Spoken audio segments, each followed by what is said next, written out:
લોકસભા 2024ની ચૂંટણીમાં 2 તબક્કામાં મતદાન થયું છે અને હવે ત્રીજા તબક્કામાં માટે રાજકીય પક્ષો એડી ચોટીનું જોર લગાવી રહ્યા છે ત્યારે કોંગ્રેસ પાર્ટીને મોટો ઝટકો લાગ્યો છે।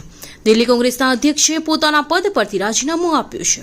ઉલ્લેખનીય છે કે મતદાન પહેલા પણ કોંગ્રેસમાંથી અનેક નેતાઓએ રાજીનામા આપ્યા છે। લોકસભાની ચૂંટણીના ત્રીજા તબક્કાનું મતદાન થાય તે પહેલા જ કોંગ્રેસ પાર્ટીને વધુ એક ઝટકો લાગ્યો છે।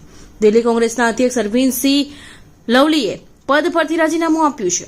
તેમણે પત્રમાં આમ આદમી પાર્ટી સાથે કોંગ્રેસ પાર્ટીના ગઠબંધનનો વિરોધ કર્યો છે।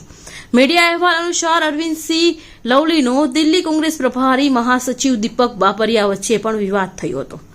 લવલીના મતે બાબરિયાની વિરુદ્ધમાં રહેલા નેતાઓને દૂર કરવા માટે તેમના પર ખૂબ જ દબાણ છે, એટલા માટે તેઓ રાજીનામું આપી રહ્યા છે।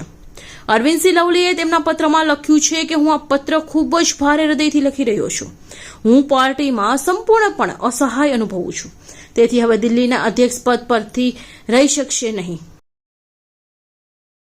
कि आप पार्टी में डिफरेंसेस हो सकता है कि आपकी मनमर्जी से डीपीसीसी नहीं चल सकती। ओखला असेंबली कॉन्स्टिट्यूंसी से जहां मैं 2 बार एमएलए रहा, 2 बार निगम पार्षद रहा, मेरी बेटी निगम पार्षद है यहीं से। मैं पिछले 4 महीने से नहीं जाता क्योंकि मेरे कहने से डीपीसीसी प्रेसिडेंट नहीं बनाए गए, वो सॉरी ब्लॉक प्रेसिडेंट। लेकिन मैंने रिवोट नहीं किया ना, मैं खामोश बैठ गया। अगर लवली जी को नाराजगी थी, आप रिजाइन करना चाहते थे, आप चुपचाप जाते और खड़गे जी को रिजाइन करके आ जाते। आप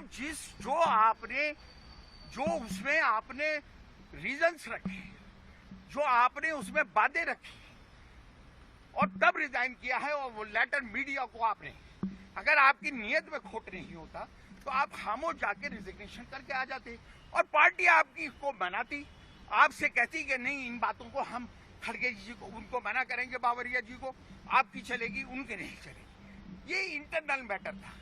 लेकिन जिस तरह से ओपनली आपने मीडिया को आपने वो लेटर जारी किया, उससे सीधा सीधा फायदा बीजेपी को मिल रहा है।